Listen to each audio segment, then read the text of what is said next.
सिर्फ इसलिए कि मैं ईमानदारी से अपनी पार्टी का काम कर रही हूँ, इसलिए कि मैं ईमानदारी से अपनी पार्टी का काम कर रही हूँ। और सिर्फ गाली नहीं दी, उसके बाद सुबह आपने मुझे धमकाना शुरू किया। आपने कहना शुरू किया कि अगर प्रेस कॉन्फ्रेंस किया जाएगा तो डेफेमेशन का केस करेंगे। मतलब आप चोरी करें, उसके बाद आप सीना चोरी करें। आपको लगता है कि धमकाने से हम डर जाएंगे? और ये आंसू सिर्फ इसलिए नहीं है कि मेरा अपमान हुआ है। पत्रकारिता को कितने निचले स्तर तक ले जा सकते हैं, ये कल से वायरल हो रहे एक वीडियो ने दिखा दिया है। मैं तो रजत शर्मा जी से सीधे सीधे आज पूछना चाहती हूं कि जो अपशब्द रजत शर्मा जी ने कहे हैं, वो क्या उनकी आदत है, उनकी फितरत है, कांग्रेस और विपक्ष से उनकी नफरत है, या मोदी जी का चरण वंदन है?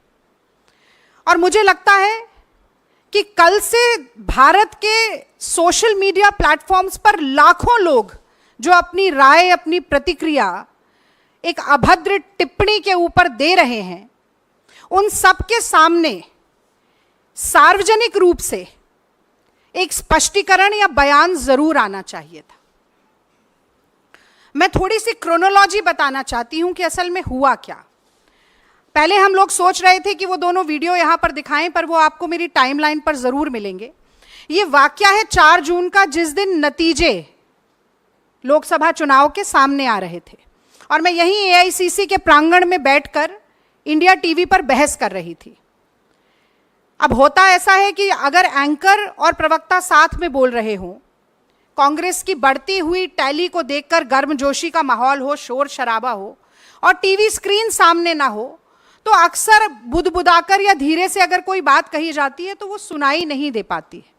और चूंकि जो वीडियो हमें भेजा गया उसमें नीचे वो गाली लिखी हुई भी थी, तो मन नहीं माना कि ऐसा हो सकता है।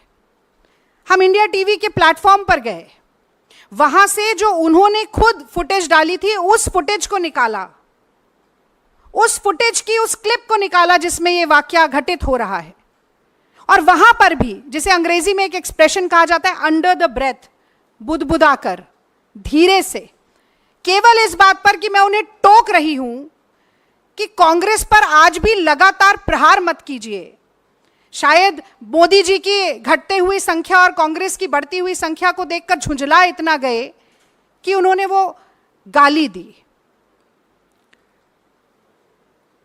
और अब मैं एक नारी के तौर पर भी, एक भारतीय महिला के तौर पर मैं ये जानना चाहती हूं रजत शर्मा जी से कि ये बात सिर्फ एक रागिनी नायक की नहीं है।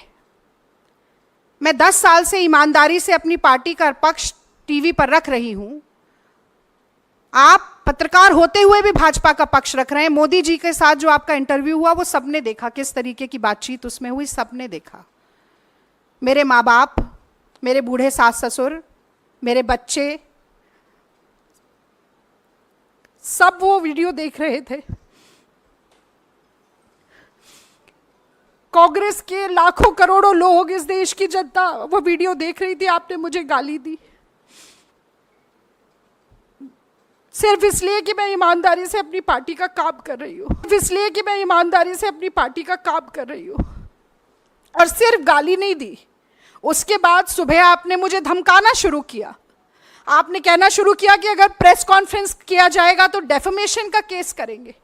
मतलब आप चोरी करें, उसके बाद आप सीना चोरी करें। आपको लगता है कि धमकाने से हम डर जाएंगे? और ये आंसू सिर्फ इसलिए नहीं है कि मेरा अपमान हुआ है, ये आंसू इसलिए कि आप सोचते हैं कि सत्ता का घमंड इतना है, अहंकार इतना है, आपको लगता है कि आप कुछ भी करेंगे और बच के निकल जाएंगे क्योंकि मोदी जी का हाथ आपके ऊपर है। आप गाली दें, उसके बाद आप कहें कि आप ही डेफेमेशन का केस करेंगे और कांग्रेस पार्टी पीछे हट जाएगी। मैं याद दिलाना चाहती हूं आपको रजत शर्मा जी, महात्मा गांधी ने इस देश में सबसे पहले अभय का पाठ पढ़ाया था। चंपारण में नीलहे जबरदस्ती नील की खेती कराते थे। गांधी जी ने कहा था कि सत्ता के गुरूर से डरो मत।